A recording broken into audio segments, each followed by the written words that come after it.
ነገረን ገልሞ ደህና ነው አይደል?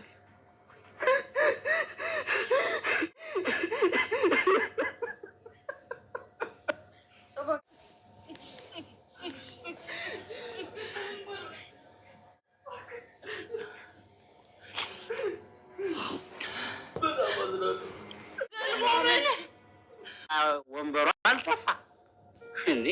እኔ እኮ የዚች ሀገር ነገር ለነገሩ ሁላችንስ ቢሆን የዚች ወንበር ነገር መች ይሆንልናል? እንግዲህ እኔም ለመገላገል ስነሳ እኮ የኔ ወንበር ላይ አንዱ ተቀምጠበት ሊሆን ይችላል። አሁን በዚህ የተነሳ ነው አሁን ጫካ ልገባ ነው ማለት ነው።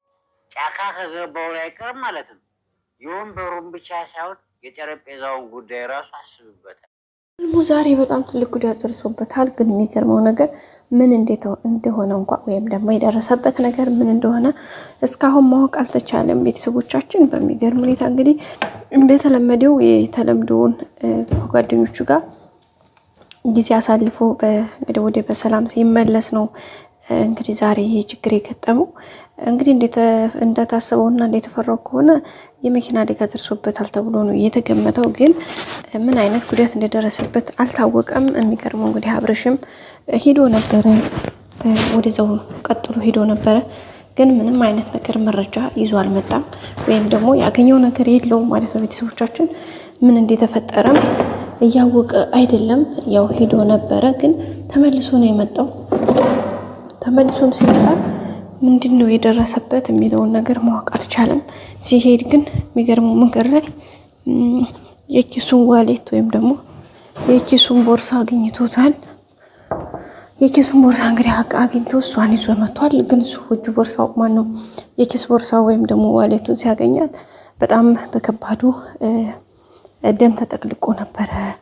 የሆነ በቃ በጣም የሚያስፈራ ነገር እንደደረሰበት ነው የሚያሳየው። ሌሎች ሰዎችም ደግሞ እንግዲህ በአካባቢው የመኪና አደጋ ደርሶበት የተወሰደ ሰው እንዳለ ወይም ደግሞ ወደ ሆስፒታል የገባ ሰው እንዳለ ያው እየተናገሩ ነው የሚገኙት። ግን እነሱ እስካሁን ያገኙት ትክክለኛ መረጃ የለም፣ ወይም ደግሞ ያለበትን ጓደኛቸው እስካሁን ምን ውስጥ እንዳለ ምን አይነት ችግር እንደደረሰበት አላወቁም። አብርሽም እንግዲህ ሄዶ ሆስፒታልም እዛም ብሎ ተመልሶ መጥቷል። እንግዲህ አይታወቅም። እንግዲህ ሰዎች መተውት ሊሆን ይችላል፣ ደብድበውት ሊሆን ይችላል፣ አደጋ ደርሶበት ሊሆን ይችላል። ግን እሱ ምንም የታወቀ ነገር የለም። ግን አሁን ሁሉም እነሱ በጓደኛቸው እንግዲህ ገልሞ ስለጠፋ ሁሉም በጭንቀት ላይ ነው የሚገኙት። ያው ሌላ ምንም አዲስ ነገር የለም። እነሱም እንግዲህ እንዴት እንደዚህ ሆነ፣ ለምን ሆነ፣ ከየት ምናምን የሚል ነገር በአእምሯቸው ሁላቸውም እንግዲህ እየተመላለሰባቸው ማለት ምን እንደተፈጠረ ግራ ገብቷቸው ነው ሁሉም እንግዲህ እየተላቀሱ ነው የሚገኙት። አብርሽ ደግሞ የበለጠ ይሄንን ዋሌቱን ይዞ ሲመጣ በጣም ነው የደነገጡት፣ በጣም ነው ያስደነግጣቸው። ምክንያቱም ይሄ ነገር እንዴት እንደተፈጠረ በጣም ግራ ነው የሚያጋባው። ሁሉም ሰው ነው ግራ የሚያጋባው ማለት ማንም ሰው ያልጠበቀው ነገር ነው ማለት ነው ይሄ ነገርና በጣም ግራ ተጋብቷል። ሁሉም በጣም ደንግጠዋል። ምን ማድረግ እንዳለባቸው ራሱ እያወቁ አይደለም። በጣም ነው የደነገጡት። በጣም ግራ ተጋብተዋል። በቃ ብዙ ነገሮችን እየተወዘጋገቡ ነው የሚገኙት። ያው ሆስፒታልም ሄደው እንግዲህ አልተገኘም። በዛ ላይ ደግሞ ሆስፒታል ገብቶ እሱ ሊሆን ይችላል ተብሎ የተገመተው ሰው በጣም ጉዳት ስለደረሰበት ፊቱ ራሱ ታይቶ የሚባል አይደለም። ወይም ደግሞ ፊቱ ራሱ ያስፈራል።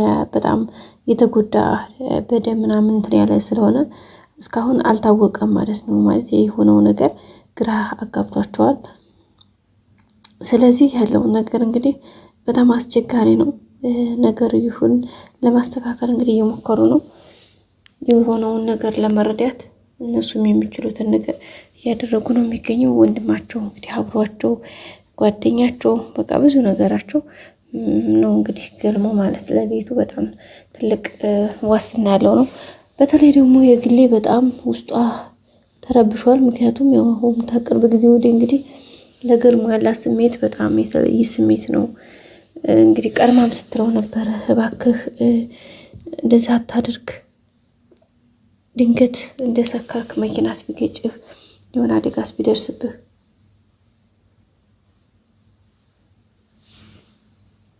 እያለችው ስለነበረ እና እሱን ነገር እንግዲህ እያስታወሰች እሷ ራሱ በጣም እንትን ሲላት ነበር። ለሁሉም እንግዲህ ገልሞ ያለበት ሁኔታ በጣም ከባድ ችግር ውስጥ ነው የሚገኘው። ምክንያቱም እንዳልኳችሁ የት እንደገባ እንኳ አይታወቅም። እንግዲህ የኪሱ ቦርሳ ዋሌቱ በደም ምናምን ተበካክሎ ነው የተገኘው። እሱ ደግሞ በጣም ከባድ ነው። ሌላ ነገር ነው የሚያሳስበው።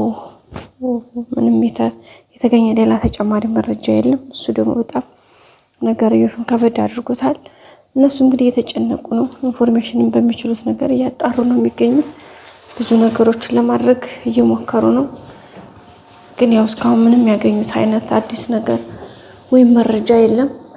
ስለዚህ በቅርቡ እንግዲህ ሁሉም ነገር መልካም እንደሚሆን እንግዲህ ገልሞም ወደ ራሱ ተመልሶ አገግሞ የራሱን ህይወት የሚጀምርበት በተለይ ደግሞ ይሄንን ከስካር መንገድ የሚወጣበት ነው ብለን ተስፋ እናደርጋለን።